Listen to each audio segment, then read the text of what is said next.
Last week, I celebrated my 35th birthday, but birthdays lost their charm a while ago. It's not just the age, it's also the chronic illness that emerges at the most inconvenient moments. This year followed the same script. The day after my muted celebration, consisting solely of takeout pizza and solitude, I found myself heading to the clinic for a checkup and some pain management therapy. The clinic had become a familiar place, offering both solace and a somber reminder of reality. Its white walls, the pervasive scent of disinfectant, and the overly hopeful expressions worn by faces I'd come to recognize marked it as a place of routine visits. Waiting for my appointment, I spotted Brian, the exceptionally charming nurse who'd intermittently been part of my treatment team over the past year. With his dark hair, warm smile, and empathetic eyes, Brian had a way of making you feel genuinely cared for. "Deborah, I didn't expect you here so soon. Everything okay?" he asked, approaching me with a concern that resonated in his voice. "Just the usual tune-up," I responded, trying to mask the nervous excitement his presence induced. Brian's laugh lightened the mood. "Well, let's get you checked in. I'll be taking care of you today." His phrasing lingered in the air, hinting at meanings my heart fluttered to consider. As we moved toward the examination room, I noticed other patients glancing at him, clearly drawn by his allure. Brian took my vitals with professionalism and gentleness. "Blood pressure's a bit high. Stressed about something?" he queried. "You could say that," I replied, my gaze drifting off as I pondered the complexities of life. "Tell me about it," Brian responded, jotting down notes before continuing. "You need to relax more, Deborah. You push yourself too hard." "That's easy for you to say," I snapped back, more sharply than intended. Brian paused, his steady gaze meeting mine. "I know it's tough. You're always here, always battling. When do you get time for yourself? For something more, for someone's?" His directness caught me off guard. "What are you suggesting, Brian?" I asked, the intensity of the moment palpable. He took a moment before replying, "I see you, Deborah. Not just as the patient or the woman always fighting a battle. I see you, and I like what I see." The closeness suddenly felt overwhelming. Despite my reservations about my condition, Brian's words broke through my defenses. "Brian, I'm not sure I can. I don't care about the condition," he interrupted, his voice firm yet caring. "I care about you, the real you beyond the medical charts and doctor visits." It was a lot to process at once. A part of me wanted to flee, but another, long-silenced part, wondered about the possibility of letting someone into my guarded world. Since that conversation, Brian and I gradually began to spend more time together outside the clinical environment. It wasn't just about medical appointments anymore. It was about dinners, movies, and long drives, activities I hadn't allowed myself to enjoy for a long time. Brian made them simple, enjoyable, and exciting. He brought a new perspective to even the simplest things like a walk in the park. About 7 months later, after that pivotal talk in the clinic, our relationship had blossomed into something beautiful and supportive, showing me how to embrace life's moments despite the challenges. We were lounging on my couch, savoring some budget-friendly takeout after a hectic week. I was still chuckling from a joke he'd made, my laughter echoing around the room when his demeanor shifted dramatically. The laughter still lingering in the air, I noticed his expression turn serious. "Deborah, there's something I need to ask you," Brian said, his tone shifting from jovial to intense, causing my laughter to catch in my throat. He paused, taking a deep breath, then reached into his pocket and produced a small box. My heart raced at the sight. "These past months with you have been the happiest of my life. I know this seems quick and maybe a bit crazy, but I don't want to wait any longer. Deborah, will you marry me?" His voice held a mix of determination and a hint of nerves. I was speechless for a moment, my eyes flicking from the ring to his earnest face. "Brian, I don't know what to say." "Yes," I finally managed, my voice a whisper. He let out a breath he seemed to have been holding, his famous lopsided grin breaking across his face. I took the box from him, the ring simple yet stunning. Understated but perfect for us. "Brian, I do love you. I really do. But if we're doing this, it's going to be on my terms," I declared. "Anything," He responded immediately, his face open and expectant. "I want a prenup," I stated bluntly. His expression remained unchanged. No surprise, no disappointment, just readiness. "If something happens to me, everything goes to you. But if we split, I don't want there to be any issues." "Sure," Brian interrupted. "I don't care about that. I don't want your stuff, Deborah. I just want you." That was when I knew my answer for certain. "All right then, yes. I'll marry you." The joy that illuminated his face was like dawn breaking after a long, dark night. He slid the ring onto my finger, and our kiss sealed our whirlwind but utterly heartfelt engagement. We didn't hesitate long.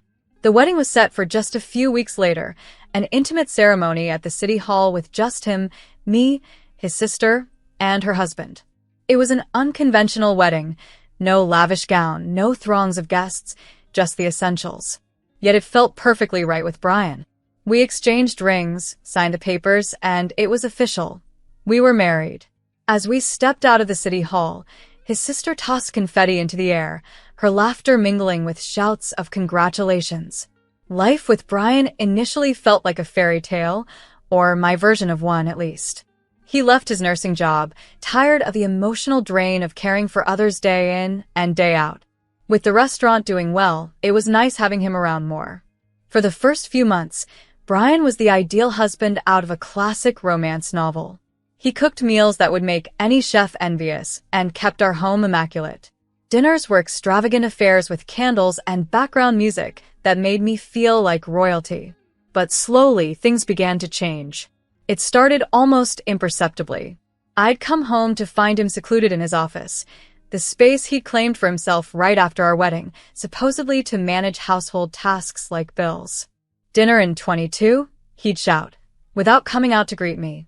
One evening, frazzled from a tough day at the restaurant, where nothing had gone right, I returned home to this new routine that was quietly unsettling.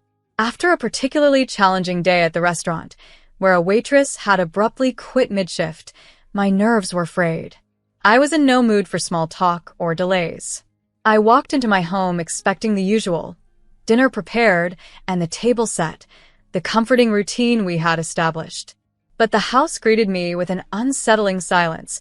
Brian was nowhere to be seen, not even in his usual haunt, his office. I ventured into the kitchen, where I found a note stuck to the fridge, ordered pizza. Too beat to cook. Upstairs, the message was devoid of any warmth, no loving sign-off, not even "I see you soon." Disappointment washed over me as I tossed my bag onto the counter, my frustration growing. When the pizza arrived, I ate it there and then, cold and alone in the silence of a kitchen.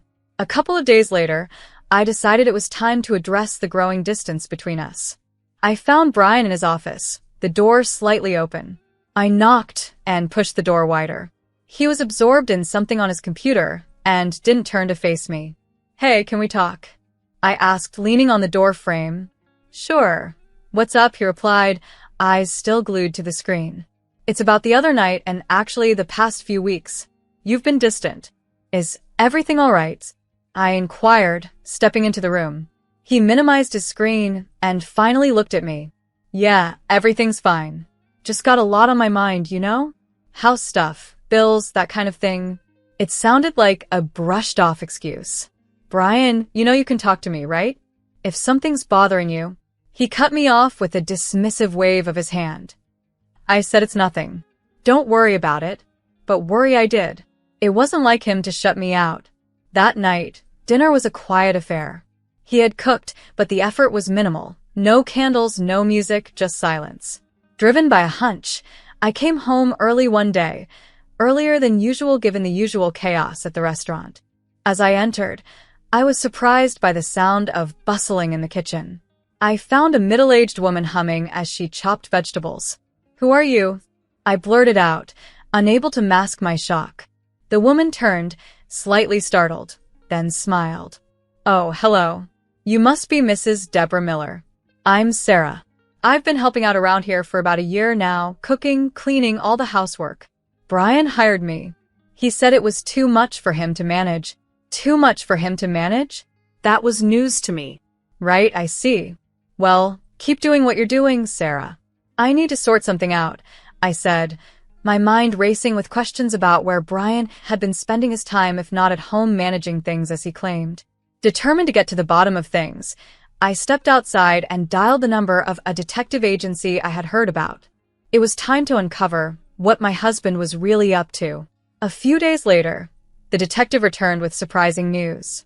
Although part of me felt relieved to learn there was no other woman, the real issue was just as troubling. Brian had been frequenting casinos, accumulating debts as though they were going out of style. That evening, when Brian came home, I was waiting for him, the detective's report in hand. His face fell as he noticed the serious look on mine. "Deborah, what's wrong?" he asked, his keys clattering on the table as he tried to gauge my mood. "Brian, where has our money been going?" I asked, my voice eerily calm.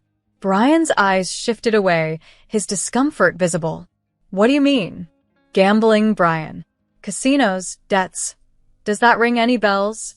I waved the detective's report in front of him. He collapsed into a chair, his face buried in his hands. "I was going to tell you. I just needed to sort it out first," he murmured. "By gambling more?" My patience was thinning rapidly. "It's not like that," he protested weakly. "It started small.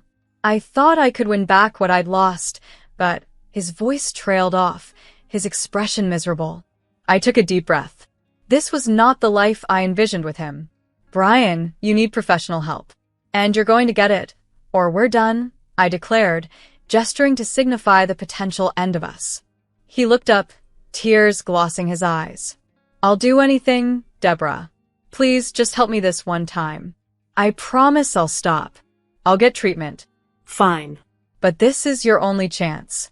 You're signing a receipt for every penny I spend to clear these debts, and you're starting treatment," I stated resolutely. The next few weeks were a blur.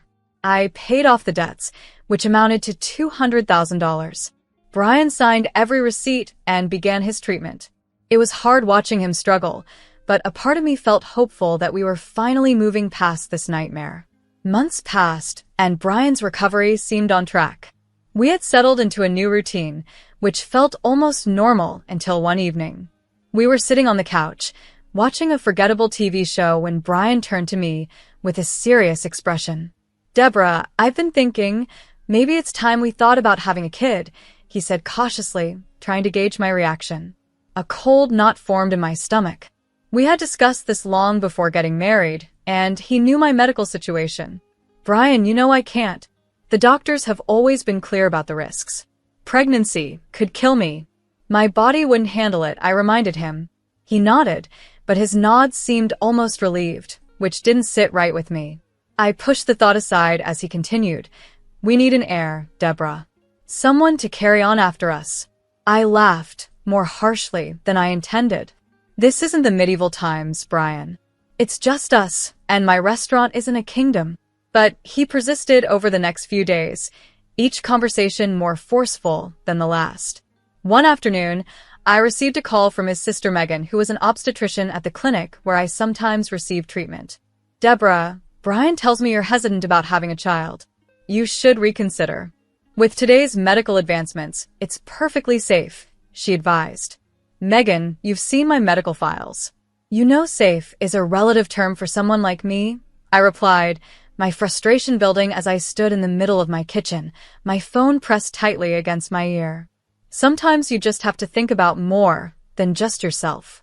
"You're just being selfish," she retorted sharply. "Selfish? Really? It's my life we're talking about." "My health," I snapped, my voice rising. The phone shook in my hand. She didn't apologize. Instead, she hung up, leaving a bitter silence hanging in the air. When Brian came home that evening, he found me still visibly upset. "What's got you all worked up?" he asked, dropping his keys on the table. "Your sister called. She's got opinions about us having a baby," I said, not meeting his eyes as I stirred the pot on the stove more vigorously than necessary. I remember that day distinctly. It was bright and clear, yet a biting chill in the air hinted at something amiss. I arrived home earlier than usual, only to find the scene in my apartment unsettlingly chaotic. There, in my living room, stood Brian, his sister Megan, her husband Gregory, and a collection of boxes. "Deborah, good, you're here," Megan announced in a tone that was both firm and cold, as though she was delivering a business report. "We're moving in. This is Brian's apartment, and you need to leave." I was dumbfounded. "What are you talking about, Megan?" "This is my home," I responded, my voice barely above a whisper as I tried to process the shock.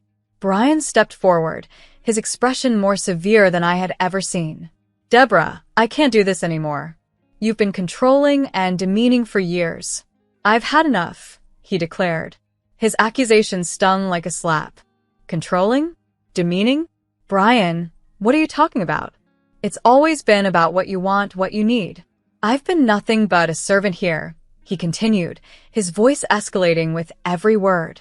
"Cooking, cleaning, taking care of you, and in return I get nothing but insults." Megan joined in, her voice just as accusatory. "We've seen it, Gregory and I. How you treat him. It's time Brian stood up for himself." Brian then shoved a stack of papers toward me, his eyes alight with a mix of anger and what seemed like triumph. "I've filed for divorce, Deborah, and I'm seeking compensation for years of emotional labor and abuse. You'll hear from my lawyer." Instead of the outrage they likely expected, a cold calm washed over me. I scanned the apartment, my gaze lingering on Brian and his apparent co-conspirators, realizing there was nothing left for me here. "All right, Brian. You'll hear from my lawyer too," I said evenly. Without another word, I retreated to our bedroom. No, my bedroom now, and began to pack a suitcase. Within an hour, I was in my car, driving away from the apartment, from the deceit and betrayal of people I once trusted. I headed to a place I had always known would be my refuge if my world ever crumbled, a luxurious house in an elite cottage village, complete with a specialized clinic nearby. This house, purchased with the foresight of needing immediate and intensive care, represented my true safe haven. As I passed through the gates of the village, the security guards nodded in recognition, a small comfort on a day rife with upheaval. Inside my house, I wandered through the spacious, sunlit rooms, each corner meticulously curated over the years to provide comfort and care, a stark contrast to the cold, calculated home I had just left. I settled onto the plush sofa, chosen specifically for days when my body demanded rest. Lying there, I couldn't help but feel a twisted gratitude towards Brian for revealing his true colors before it was too late. I had prepared for a life of possible solitude from the beginning, and it was this foresight that now comforted me, allowing me to embrace the tranquility of my new sanctuary, undisturbed yet reflective. A few days after settling into my sanctuary, I received a frantic call from Brian. His voice was a blend of panic and fury. "You framed me, Deborah. This is all some sick game to you, isn't it?" he accused as soon as I answered. I couldn't help but smile at the absurdity of his claim. "Brian, if there's something you want to discuss, come over." "I'm not playing games, but we can talk," I replied, sending him my new address, my tone calm and stark against his tempest. When Brian, Megan, and her husband Gregory arrived, the guards let them through. From my front porch, I watched them step out of their car, their expressions a mix of shock and awe at the size and grandeur of my home, as if they had stepped into a realm far beyond their expectations.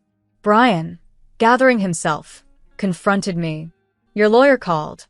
He said I have to pay rent for the apartment, $5000 next month because you sold it years ago. You planned this all along." I leaned against the door frame, finding his agitation more tiresome than alarming. "Brian, that apartment was a rental property under a company I own. You assumed it was mine to live in, not to own," I explained calmly.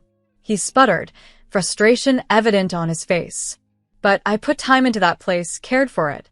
I deserve compensation, and if you don't give me this house, I'll take you to court." Megan, ever the supporter, piped up, her voice shrill. "And why not? Look at it, Brian. She owes us. Living in luxury while we get nothing but scraps." I laughed, not out of amusement, but because of their sheer audacity. "I bought this house long before I met you, Brian. It's legally untouchable by you or anyone else. Megan was seething, her husband tugging at her arm, trying to coax her back to the car. "This isn't over, Deborah. We'll get what's ours," she hissed. I sighed, motioning to the security guards who had been observing from a distance. "I think it's time for you to leave." As they escorted Brian and his entourage out, I felt a mix of relief and sorrow. Relief that I had the foresight to protect myself, and sorrow for the man I thought I knew and had married. The courtroom scene that followed was tense. The room was packed with curious onlookers and filled with the sharp scent of tension. I sat straight, my hands folded neatly on my lap, as Brian and his lawyer prepared their misguided portrayal of victimhood. "Your Honor, my client has been systematically exploited and emotionally abused by the defendant, forced to endure years of servitude, cooking, cleaning, and subjected to relentless emotional degradation," Brian's lawyer proclaimed, his voice booming across the room. When it was our turn, my lawyer stood, commanding the attention of everyone present. "Ladies and gentlemen, what we have here is not a case of exploitation, but rather a calculated attempt to extort my client, a successful businesswoman. We have substantial evidence to prove that Mr. Brian has not only lied about his contributions, but has also deceived my client regarding his activities during their marriage." She then called Sarah, the actual housekeeper who had been doing all the work Brian claimed as his own. Sarah approached the stand, her demeanor calm and honest. "Please tell the court about your employment," my lawyer requested. "I was hired by Mr. Brian Miller to handle all household duties, cleaning, cooking, everything he's claimed to have done himself.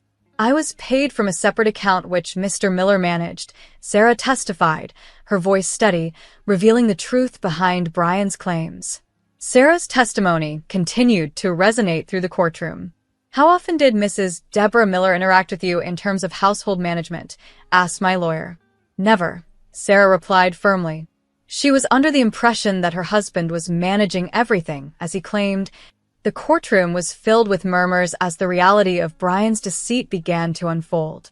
My lawyer then presented the prenuptial agreement, outlining the terms of our marriage and the financial arrangements in case of a divorce. As you can see, the prenup clearly states that in the event of a divorce initiated under such false pretenses, Mr. Brian Miller is entitled to nothing, my lawyer concluded, her tone unwavering. Brian's face went ashen, perhaps realizing at that moment he hadn't fully understood the prenup he had signed. His lawyer fumbled with his notes, his case falling apart before everyone's eyes. The judge reviewed the documents, his expression inscrutable.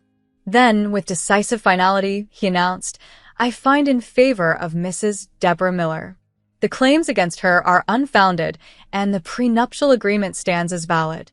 The divorce is granted, with no financial compensation to Mr. Brian Miller." Brian slumped back in his seat, utterly defeated. Outside the courthouse, his sister's fury was palpable. "You fool! You couldn't even do this, right? We could have had it all if you'd just convinced her to agree to have a child," she berated him. Days later, Brian appeared at the gates of my elite village, desperation clear on his face. "Deborah, please, I'll do anything. Clean, cook, just let me come back," he pleaded, his voice cracking with despair. I felt nothing but disgust seeing the man I once loved reduced to this state. "Brian, you need to leave now. You're not welcome here," I said firmly. The security guards promptly escorted him out. I watched as he was led away, then blocked his number and all other forms of contact. This chapter of my life was definitively closed. I turned back toward my home, feeling a profound sense of relief and freedom. My life was once again my own, and I was determined to live it to the fullest, unencumbered by the shadows of the past. The tranquility of my sanctuary awaited, a testament to my resilience and foresight. It was time to move forward, embracing the peace and opportunities of my new beginning.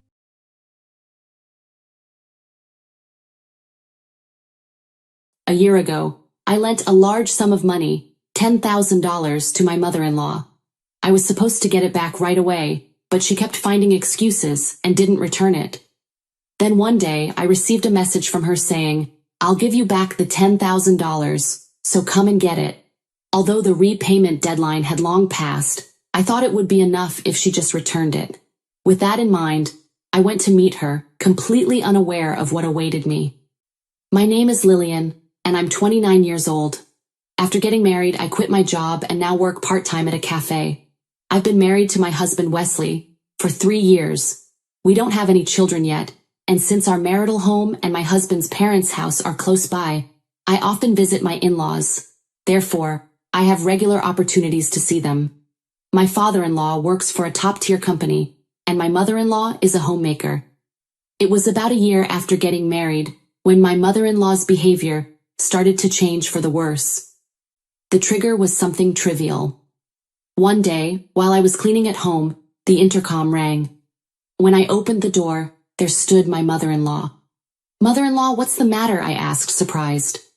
"Lillian, I'm sorry for the sudden visit. I know it's an inconvenience," she replied, looking anxious. "No, it's all right. But what's the matter?" I urged, sensing something was wrong. "Actually, I have something I'd like to discuss with you," she said, her face full of worry. I invited her in and decided to hear her out. "You see, I know it's sudden, but I need to borrow some money from you," she said hesitantly. "Money?" I repeated, confused. With my father-in-law working for a top-tier company, there shouldn't be any income issues. "Mother-in-law, excuse me for asking, but what do you need the money for?" I asked, concerned.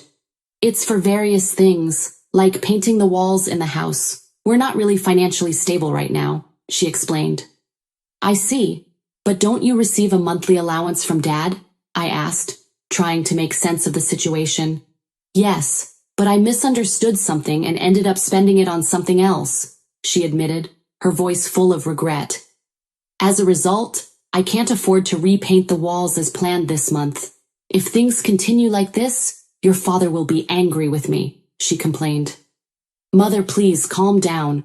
How much do you need?" I asked, wanting to help but unsure of how much she was asking for. "For now, I think it's around $3,000, she said, almost apologetically. $3,000? I repeated, taken aback. "Please, Lillian, I have no one else to turn to. I promise I'll pay you back $1,000 each month. Could you lend it to me?" she pleaded, her voice shaking. To be honest, $3,000 wasn't a small amount, and I didn't have the financial flexibility to lend it. But seeing my mother-in-law genuinely struggling in front of me, I couldn't just ignore the situation. "All right," I agreed reluctantly. "Really?" she said, her eyes lighting up. "Yes. In return, please make sure to stick to the monthly $1,000 repayment, okay?" I asked her to. "Of course. Thank you, Lillian," she exclaimed, grabbing my hands in gratitude. As she was leaving, my mother-in-law made a peculiar request to me. "You know, Lillian, about what happened today, please don't mention it to your father-in-law." "I understand. I'll keep it a secret," I assured her. "Thank you. And please don't tell Wesley either," she added quickly. "Huh? Not even Wesley?" I asked, surprised. "If Wesley accidentally mentions it to his father, it'll be troublesome, right? That's why I want it to be our secret, just between you and me," she explained. "Wesley isn't the type to blurt out things, so I think it'll be fine," I replied, trying to reassure her. Still, maybe she felt responsible for the situation. In that case, it might be better to keep quiet, as she requested.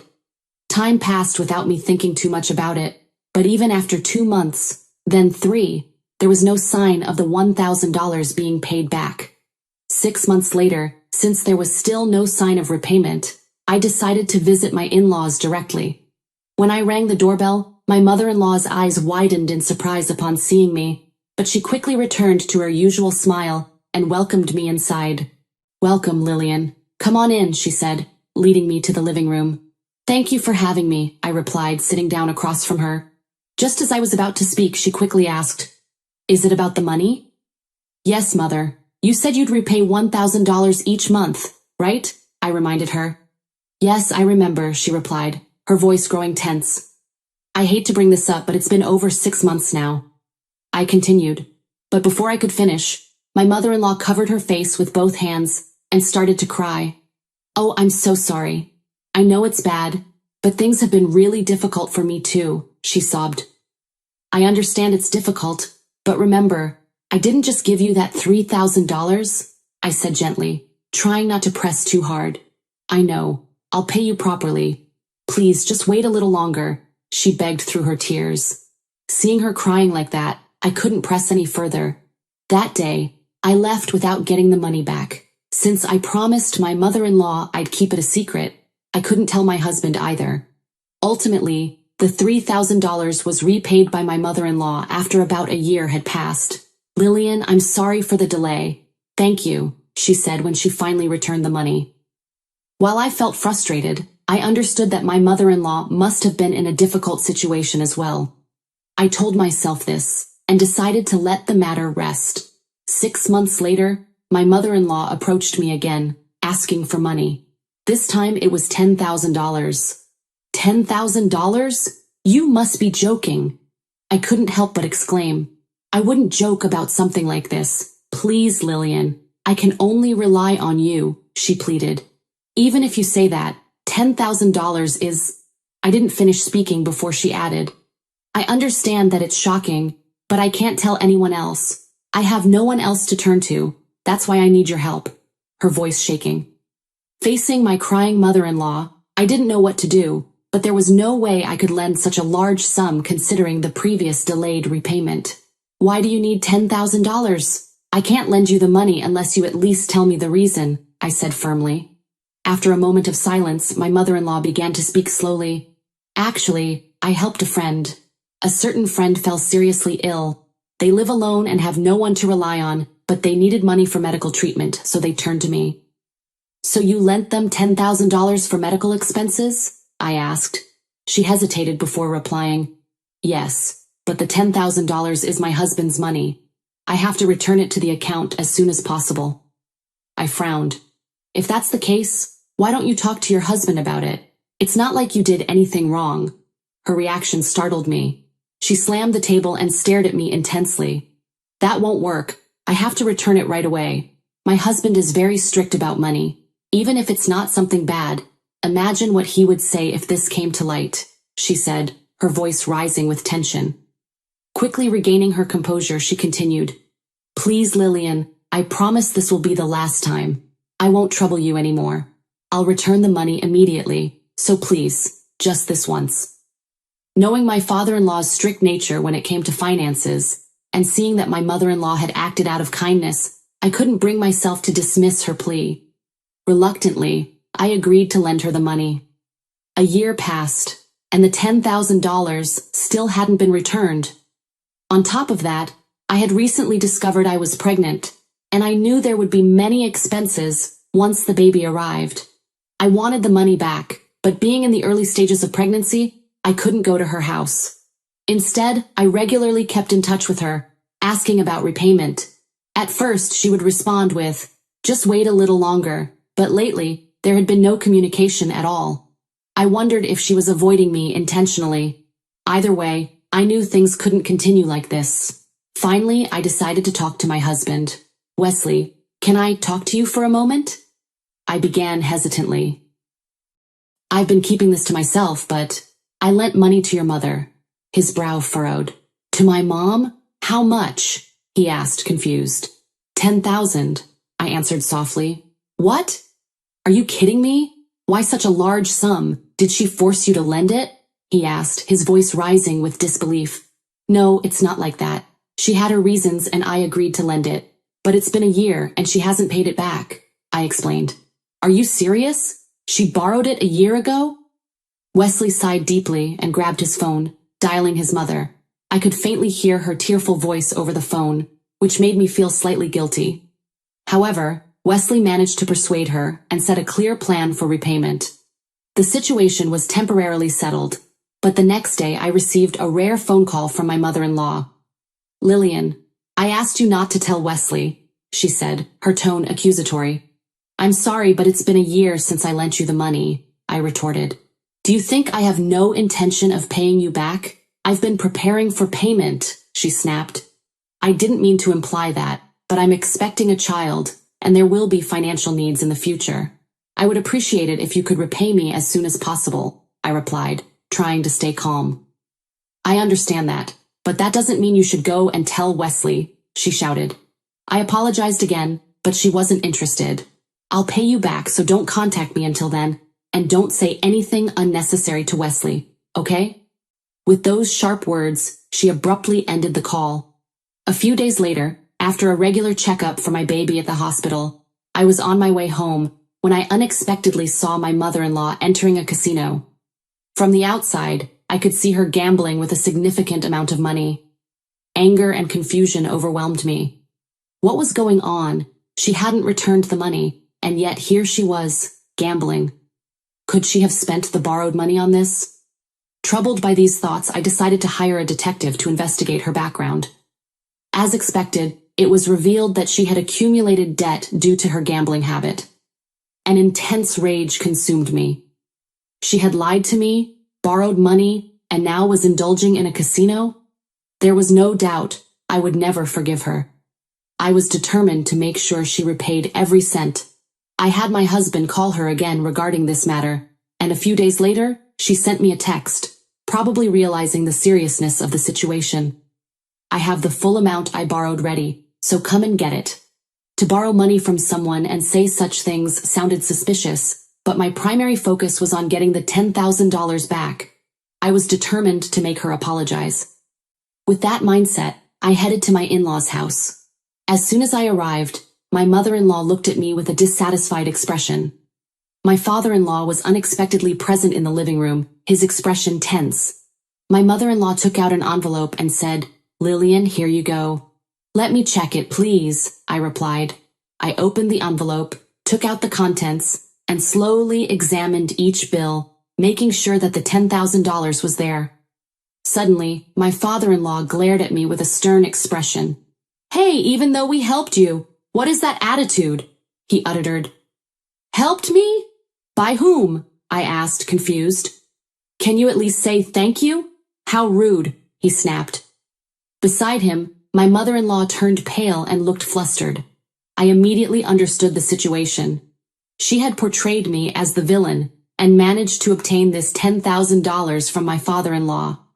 Trying to cover her wrongdoing, she had concocted a story about me being in financial trouble. My mother-in-law quickly interjected, "Please, let's calm down. Lillian didn't have any evil intentions." "What are you saying?" My father-in-law shot back, irritated. "Asking for $10,000 because you're having a baby and have no money? That's incredibly unreasonable." "But you know," my mother-in-law tried to explain, "they say giving birth can be expensive these days. That's something a couple should figure out on their own," he exclaimed, his frustration growing. "Besides, why isn't Wesley here, that idiotic son of mine?" As his anger shifted to me, I realized I couldn't bear it any longer. It was time to reveal the truth. "With all due respect, Father, I didn't come here to borrow money. I lent $10,000 to your wife. Today I came to collect it," I honestly confessed. "Huh? What are you talking about?" he asked, taken aback. "I said it just now. I came to collect the $10,000 I lent to your wife," I repeated calmly. "What do you mean?" His eyes widened, clearly confused. Meanwhile, my mother-in-law began sweating nervously, desperately trying to stop me from saying more. Ideally, I would have received the money back, and that would have been the end of it. But this time, things were different. My mother-in-law had been using my money to fund her gambling habit, and she had borrowed even more money to cover her debts. "Father," I said, "I will be straightforward. Your wife owed me $13,000. I received $3,000 back, but today I've come to collect the remaining $10,000. I didn't come here seeking help," I explained in detail. "What's going on?" he demanded, turning to his wife. "Didn't you say that Lillian and Wesley were struggling with child expenses?" My mother-in-law trembled, unable to meet his gaze. "It seems like your wife has a debt at the casino," I uttered, deciding to answer on behalf of my mother-in-law. "What? The casino?" he repeated in disbelief. "She pretended she genuinely needed money and borrowed it from me, but it turns out she used it for gambling. I don't know if my $10,000 went to the casino or if she used it to pay off debts she incurred from gambling," I added. "Is this true?" my father-in-law asked, his voice hardening as he turned to his wife. "If it is, you should apologize to Lillian immediately." Interrupting him, I said, "Regardless, I can't forgive her, I'm sorry. But after today, I will sever ties with your wife." The words sever ties seemed to shock my mother-in-law. She leaned forward, pleading tearfully, "Wait, Lillian, it's not what you think. There's a reason for this." "What's different?" I asked coldly. "The fact remains that you were in debt and used my money for gambling, right? On top of that, you made me out to be the villain, forcing father-in-law to come up with the money. I have no intention of continuing as family with someone like you," I concluded. "That's why, there's a reason for this," she continued almost desperately. "Shut up," I snapped, losing patience. "You have no sense of propriety. No matter how much you suffer, I won't help you. In fact, I'll never see you again.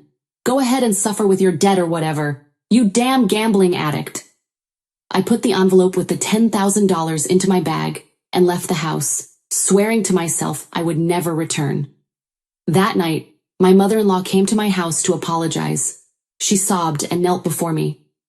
"I'm sorry. I'm so sorry, totally sorry," she cried. "Apologies are unnecessary. Neither my husband nor I have any intention of forgiving you," I replied coldly. "Please don't say that," she begged. "If you and Wesley don't forgive me, your father-in-law won't either. I'm sorry, but could you leave right now? You're causing trouble," I insisted. "Mom, it's too late," my husband added. "I can't protect you anymore. Go home." He forcefully escorted her out. In the end, it seems my father-in-law announced he would divorce her. However, the divorce won't happen immediately. It will be finalized once she repays the $10,000 he gave me. Fearing the impending divorce, my mother-in-law started working from morning till night, something she had never done before, as a homemaker. Now she had to earn her own living, a harsh reality for her. Since then, my husband and I haven't seen my mother-in-law. We deleted her contact information and moved closer to my husband's workplace. We will never see her again, but there's no bitterness, because a new life was born into our family. Now the three of us live happily together with our child. If this child gets married in the future, I will make sure not to become a mother-in-law like mine. With that vow in my heart, I held my child tightly.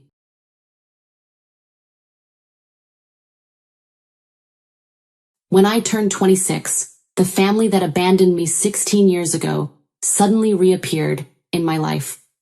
This unexpected reunion sparked a series of emotions and reactions that made me question my own identity, as if I was a different person entirely. As the eldest daughter, I grew up in a seemingly happy family with two siblings, one 3 years younger and the other 5 years my junior. We shared typical family experiences, cooking meals together, watching movies, and playing games. We were close-knit until my father lost his job when I was 9. Blamed for things he hadn't done, he was unfairly dismissed, leaving my mother, who worked in a school, struggling to provide for us all. One day, my parents sat me down, their faces full of concern. "We've made a decision," my father said. "It'll be best if you live with your grandparents for a while, just until we're back on our feet." Initially, the idea seemed reasonable, and I embraced the change. That summer, I stayed at my grandparents' farm, caring for animals and enjoying the countryside. Little did I know this temporary separation would turn into a lifelong ordeal. When school was set to resume, my parents assured me they were working on arranging a new home. I stayed a few extra days with my grandparents, waiting for their call. However, the promised days turned into weeks, and weeks into months. Every attempt to contact my parents was met with unanswered calls and empty promises. I grew frustrated and desperate for answers. "Why haven't they called?" I asked my grandparents one day, my voice shaking with worry. "They're probably just busy," Grandma replied dismissively. "They'll call when they're ready." But weeks passed, and nothing changed. Seeking help, I even filed a missing persons report, but my grandparents dismissed it as drama. Feeling abandoned and betrayed, I pleaded with them to provide me with an education. They eventually enrolled me in a local public school, but adjusting to the new environment took time. Despite the challenges, I focused on my studies, determined to escape my grandparents' farm and find my parents. Everything changed one day when I overheard a conversation between my grandmother and my mother on the phone. I was in the next room, and the hushed tones in the kitchen revealed the truth. My mother was alive.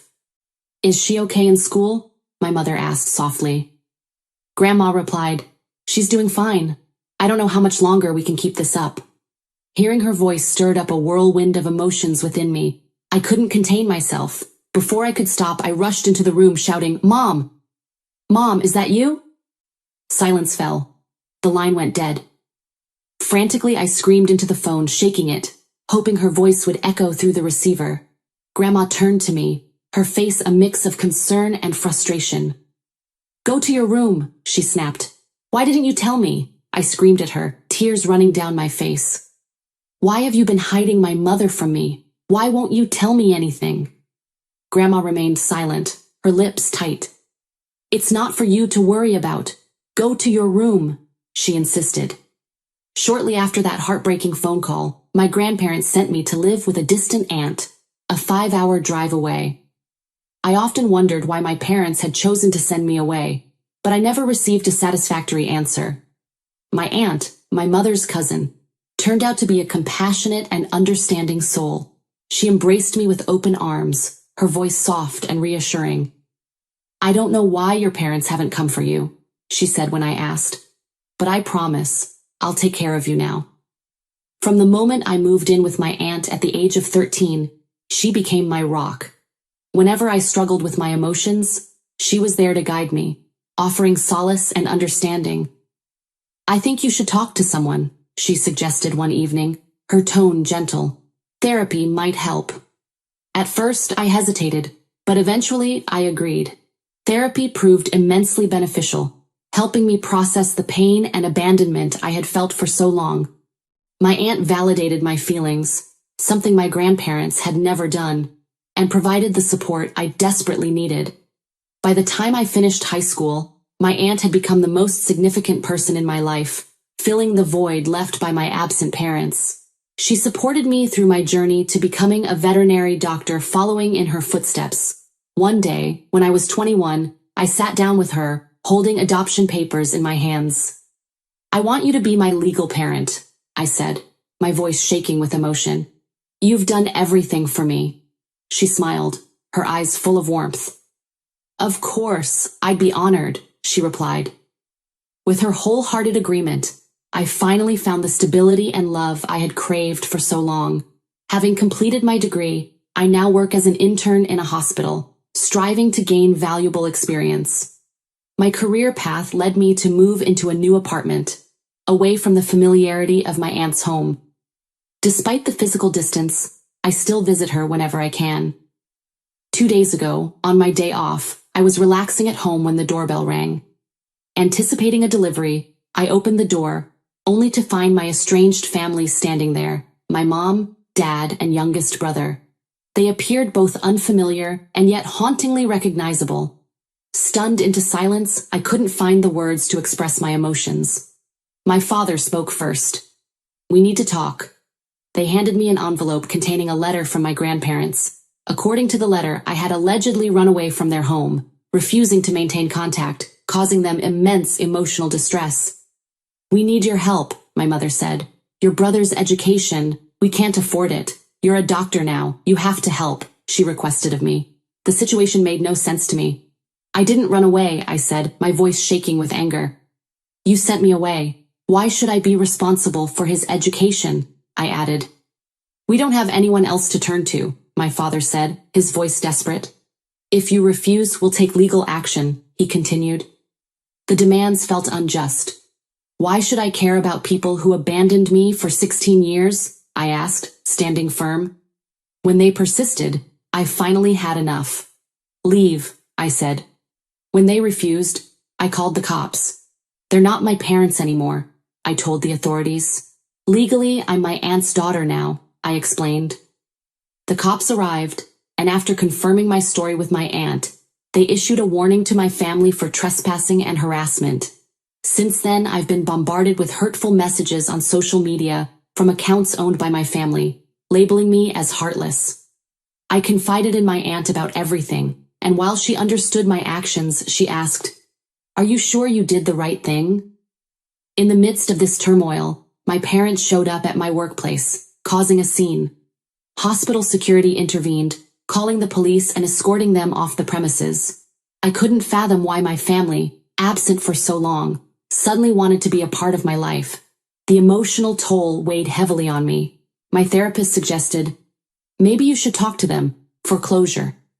I resisted for a long time, but eventually I agreed to meet them, with my aunt by my side. When they explained themselves, it was disheartening. We sent you to your grandparents because we couldn't afford to keep you, my father said. When things got better, we just couldn't afford to bring you back, he added. And now you need my money, I said coldly. We didn't know what else to do, my mother admitted. We thought, maybe you'd feel guilty, she continued. Each word shattered my heart, but I stood firm. I'm not responsible for you anymore, legally or emotionally. If you come near me again, I'll take action, I threatened. Despite their pleas for forgiveness, I walked away. My heart was hardened against them. You're struggling to empathize, my therapist later told me, but that's understandable. Maybe in time, you'll see things differently. But the truth was, I felt nothing for them. If I could, I'd erase them from my memory without a second thought. A considerable amount of time has passed since our last meeting, and my family has stopped getting in touch with me.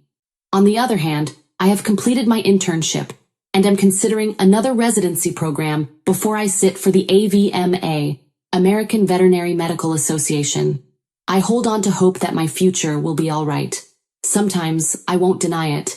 I wish I had a better relationship with my parents.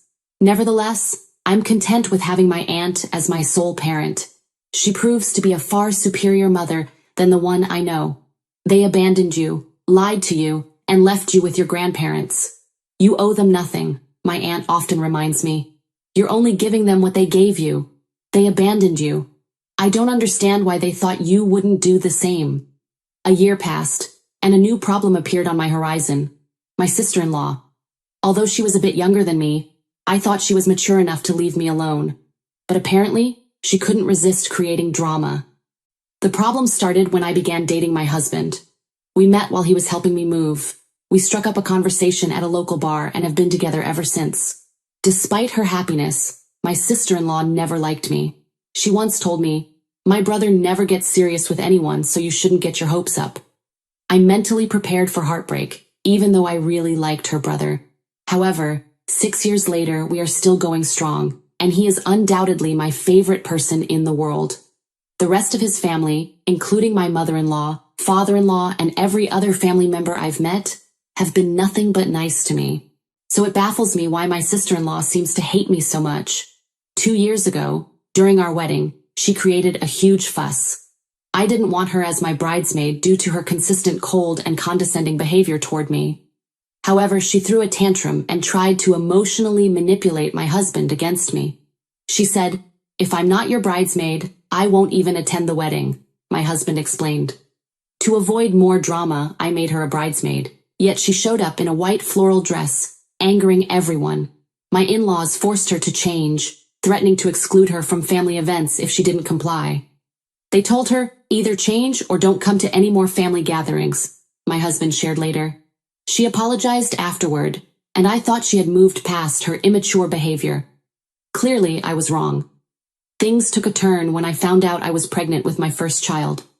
I was thrilled and couldn't wait to share the news. While everyone else was excited, my sister-in-law's behavior was different. She didn't seem happy for us and consistently managed to make the moment about herself. During a family event, we announced our pregnancy, and she quickly diverted the conversation to her own experiences as a single mother. "Oh, you're so lucky. I had to go through pregnancy alone," she said, emphasizing her struggles. As my due date approached, my sister-in-law offered to host a baby shower for me. Initially, I was grateful and excited about the celebration with my family and friends. However, my excitement turned to suspicion when she insisted on hosting the event at a venue 12,000 miles away from where we lived. She claimed it was a surprise setup at a luxurious venue owned by her friend, and we wouldn't have to pay for anything. Despite her explanation, I couldn't shake the feeling that something was amiss. When I shared my concerns with my husband, he assured me, "My sister's just trying to do something special for us. I think you're overthinking it." He even rescheduled vital meetings so we could attend the supposed baby shower. I flew there with my aunt, as my in-laws couldn't attend due to being out of the country. Upon arriving at the location, a lavish resort, I immediately sensed something was wrong. The decorations were pink and blue, but there were unfamiliar faces present. To my shock, there was another pregnant couple, and the woman was wearing the same white dress my sister-in-law had given to me. It became apparent that my sister-in-law had tricked us into attending her friend's baby shower.